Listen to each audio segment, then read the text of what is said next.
Today is hopefully the last day of me moving junk around. I just gotta get the rest of this stuff up into the barn. Having moved just about everything I own, it's interesting to see what I've chosen to spend my money on. I brought maybe 1 or 2 bins worth of clothes and some food and kitchen stuff, but probably 80 to 90% of what I brought was building supplies and tools. And then probably the second biggest category of stuff was musical equipment. In many ways, this transition to camping might seem like it's a major disruption, but in a lot of respects, it actually is not. The kitchen equipment that I'm using is the same stuff I was using on my boat. I'm used to not having running water. I haven't had running water on my boat either. And so a lot of the day-to-day living stuff is actually very similar to when I was on the boat. And in fact, I actually have a lot more space now for everything. A lot of the tools and supplies and projects that I brought are for projects that I started before I went on my boating adventure. And they're things that I've been thinking about how I wanted to finish them, but when I come back to town, there's so much going on that I almost never get much time to work on them. And so in many ways, this is actually a move back to what I was doing before I started the boating stuff. One of the things that you saw me put on the cart and then I'm now wheeling up onto the cart right there, those big old wheels were actually for a 2-passenger side-by-side quadricycle that I built once.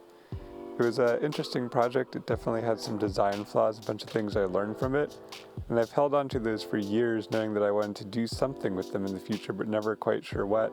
It turns out what I might do with them is actually lift the golf cart and put them on there, and it'll be great for when it gets muddy. One thing a lot of my friends have been struggling with during these stay-at-home orders is the whole isolation and being trapped in your home thing. But for me, this has actually been my life for the last 1.5 years on the boat. I basically spent a lot of time alone and a lot of time in a very confined space. And while it's not my preferred way of living, it was a necessity for what I was trying to do.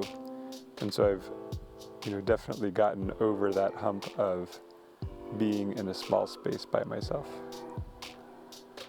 In many ways, this is actually a better situation that I'm in now because I have a lot more space, there's a lot more things to do. With everybody else now being in the same situation as me, there's also now a lot more people interested in finding ways to engage with each other online. I'm not competing with people having the opportunity to go out and have direct face-to-face meetings with their other friends. I consider myself really fortunate because by total accident, I managed to set myself up to be in a really good position for a very long self-isolation. Of course, I'm really looking forward to when I can actually interact with other people, and really what I'm most excited about is when I can get other people to be involved with my projects. I'm doing everything solo now because that was the option that I had available. But what I'm really looking forward to doing in the future is building teams and getting a lot of people excited about building cool stuff together.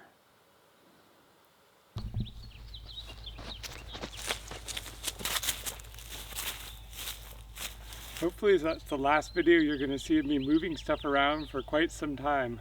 I know I'm tired of it.